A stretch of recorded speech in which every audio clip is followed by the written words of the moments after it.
I'm your host Yashasvi Gupta with your daily roundup of legal updates from across the country. For detailed reading, you can always visit on www.live.in. Please make sure to watch this video till the end and don't forget to like, share and subscribe to our channel. In the first news today, the Rajya Sabha has passed the Promotion and Regulation of Online Gaming Bill 2025, a day after its clearance in the Lok Sabha. Introduced by Union Minister of Electronics and IT Ashwini Vaishnav, the bill seeks to regulate and promote two-thirds of online gaming sector while prohibiting online money games along with related bank services, advertisements and promotions. Vaishnav stated that 45 crore people have been adversely affected by online money games and loss of over 20,000 crores incurred by middle-income families. Citing WHO's classification of online money game as gaming disorder, he called it a major public health risk linked to money laundering and terror funding. The bill defines online money game as an online game irrespective of whether such game is based on skill, chance or both. The bill defines online money game as an online game irrespective of whether such game is based on skill, chance or both, played by a user by paying fees,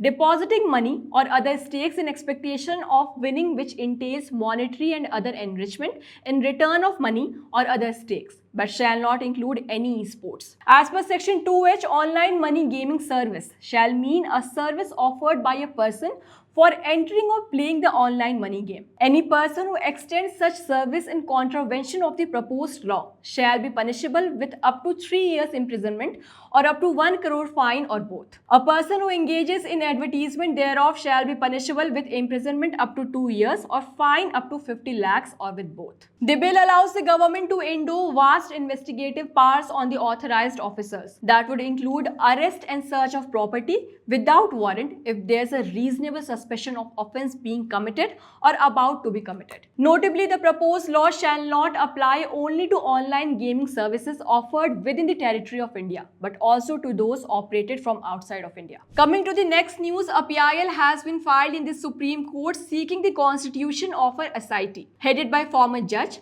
into allegations made by leader of opposition Rahul Gandhi regarding large-scale manipulation of voters list in Bangalore Central constituency during the 2024 Lok Sabha elections. The petition seeks to halt any further revision or finalization of electoral rolls until compliance with the court's directions and completion of an independent audit. It also requests binding guidelines for the Election Commission of India to ensure transparency, accountability and integrity in electoral rolls, including mechanisms for the detection and prevention of duplicate or fictitious entries. The petitioner urged that electoral rolls be published in machine-readable or OCR complaint formats to allow public verification. The petition cites Rahul Gandhi's August 7th press conference. According to him, there existed 40,000 invalid voters and 10,452 duplicate entries in the constituency. Instances included voters with multiple epic numbers in different states, identical addresses and fathers' names, and over 80,000 voters citing in a single small house as residents,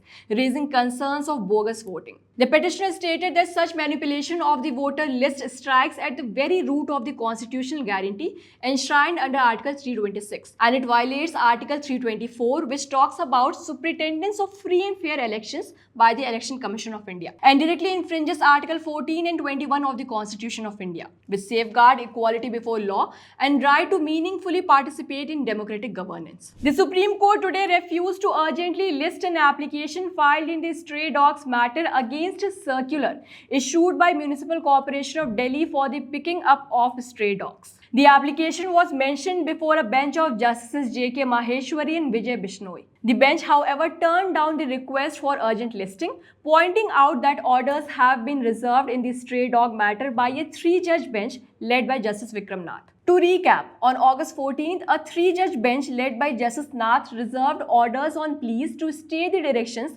passed by a 2-judge bench of the court on August 11th to shift the stray dogs in Delhi NCR to shelter homes. Coming to the next news, the Apex Court has directed that visually impaired candidates appearing in future editions of Common Law Admission Test must be provided facilities including the use of job access with speech screen reader and permission to use customized keyboards and mouse to answer questions on a Word document on the computer, with the additional option of using a scribe as per government guidelines. A bench of Justice Suryakant and Justice Joymalia Bagchi directed that the interim directions issued earlier on December 5 and December 11, 2024 regarding facilities for visually impaired candidates for All India Bar exam shall apply to future editions of CLAT. In this matter, the court was dealing with a plea by visually impaired law students who sought to appear for the CLAT postgraduate examination of 2024 and AIBE. The court posted the matter for further consideration on November 13, 2025. In the last news today, the Gujarat High Court issued notice on Asharam Bapu's plea for regular bail